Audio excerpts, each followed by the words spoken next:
We watch these cool videos on YouTube about people that wake up in their bed and then they go take a shower and then they go to the bar and have a drink, all while on a plane flying first class, and then they didn't even pay for this ticket. It was all on points that they earned from a credit card. Or they go to these cool hotels where they have a pool in their room and the room is on the ocean and it's like over the ocean. So they have a beach and the ocean and a pool and then a cool little hammock thing that they can just sit on. And they didn't pay for that either. They used credit card points for that too. This video is going to be a building block on our journey to get to these cool places and do these cool things. It's going to be about our credit score, what our credit score is, and how to boost that score up so we can get these cool credit cards that allow us to earn all these points and do cool things. If you're new to the channel, I'm Justin and I like to talk about credit cards and reward points to get the most out of life. If you like credit cards and if you like reward points, you should hit the thumbs up button on this video. You should subscribe to the channel if you haven't subscribed yet. And if you really want to support the channel, go ahead and hit up the links down below. Got some cool credit cards down there and a Rakuten referral link. So this credit score, it's a score that all the banks and everyone kind of agrees on. It's called the FICO score. And it's a number that goes from 300 to 850. And 850 being the highest you can get. And it judges your trustworthiness on if you can handle credit cards and how much credit you can be trusted with and they believe that you'll pay back.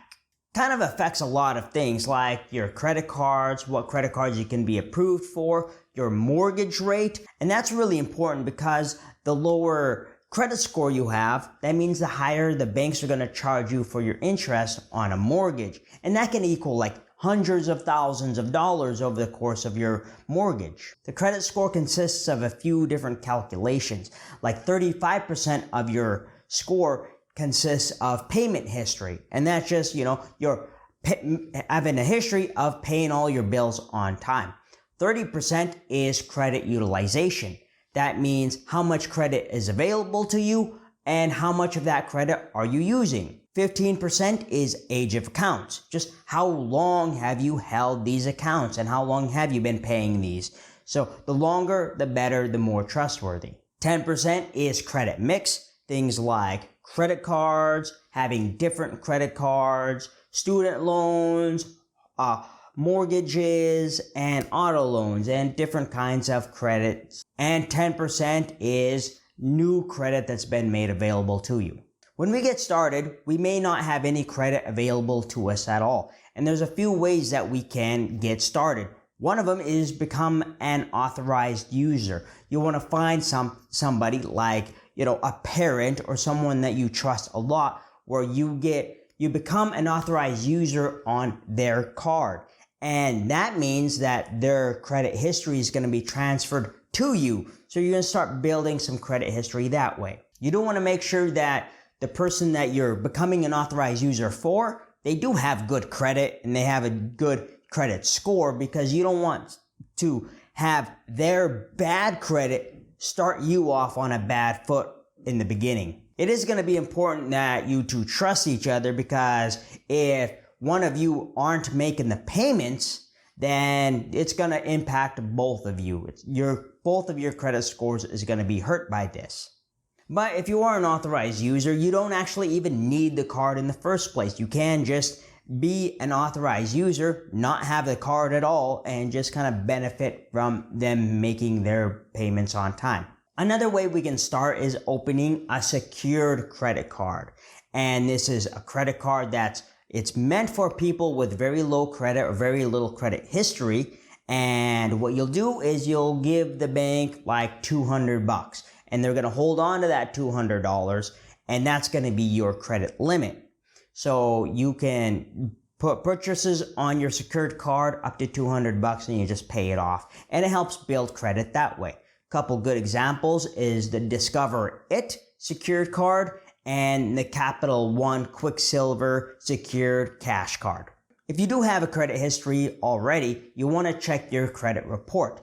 And you can go to annualcreditreport.com to look over your credit report and make sure everything looks okay. There's no errors and you can see where if there's any areas that you can improve on to boost up your credit score. When looking over your credit report, you want to find errors or mistakes. Maybe there's been some identity theft where someone's opened an account in your name, and you can dispute that and get that taken off your credit report. You can also check for errors. Maybe it's a innocent error where you have a name that's very close to somebody else and their account gets linked onto your credit report somehow. And then just look for other areas of concern.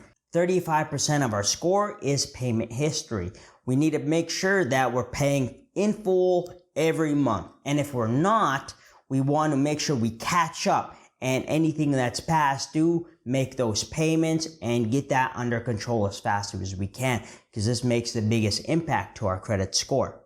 30% of our score is credit utilization, and that's a ratio of how much credit we have available versus how much we use. We should never be carrying a balance. Should keep it to zero, but general consensus is that we want to keep this ratio under 10%. Pay down our balances fast as we can. We could also kind of hack this by opening new cards if we're in that kind of position where we can, and opening up a new card will increase the credit available to us and lower our ratio. We'd also call them up and ask for a credit increase. Do this by making sure that we update our income as our income goes up and increases over time. We could also call them up and say that we have a big purchase coming up soon and we want to increase because that purchase is above the credit limit that we have already. Now, we also want to downgrade cards instead of just canceling them. If we have a card with a high annual fee and we're not getting the value out of that anymore, we'll call them up and we ask for a downgrade. That keeps the credit line open and keeps our credit utilization ratio down. This also benefits our average age of accounts, which is 15% of our credit score. The longer the history of accounts builds more trust. It's the newer accounts that are more likely to miss payments and be late and default on the debt. So longer history is better. And we have a card open for a long time, maybe a high annual fee, Chase Sapphire Reserve, Amex Platinum, something with like a $400 annual fee, and you're not getting that value out of it anymore. You could ask for a downgrade instead and do something, go to a no annual fee card. That keeps that credit line open to keep adding to our age of accounts. A new law went into effect in July that will impact our credit mix, and it has to do with medical debt. Medical debt that has been paid off will no longer appear on our credit report.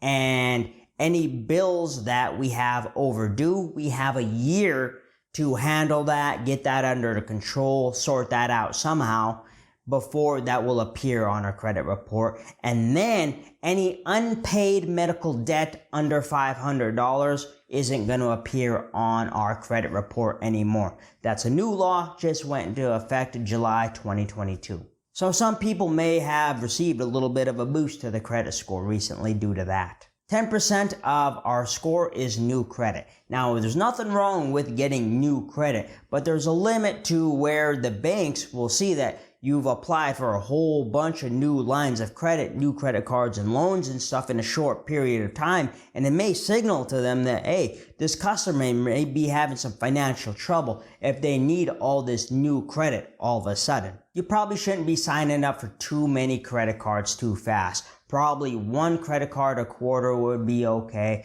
not too many more than that. If you're planning on buying a house and getting a mortgage, you don't want to be signing up for too many credit cards before that. Go ahead and leave like a 6-month to a year buffer before your mortgage so it looks clean, because your credit scores are going to get a little ding of about 5 points for every new hard inquiry on your credit report. These tips are going to carry you a long way on boosting your credit score if it's lower now, or keeping your credit score where you want it to be. Hope you learned something in this video. If you did, give me a thumbs up. I'd really appreciate that. I'd really appreciate you subscribing to the channel too, because it's like 90% of people watching this channel aren't subscribed to the channel, and you really should be. Then check out the links down below, and I want you to go have a good day, alright? Justin out.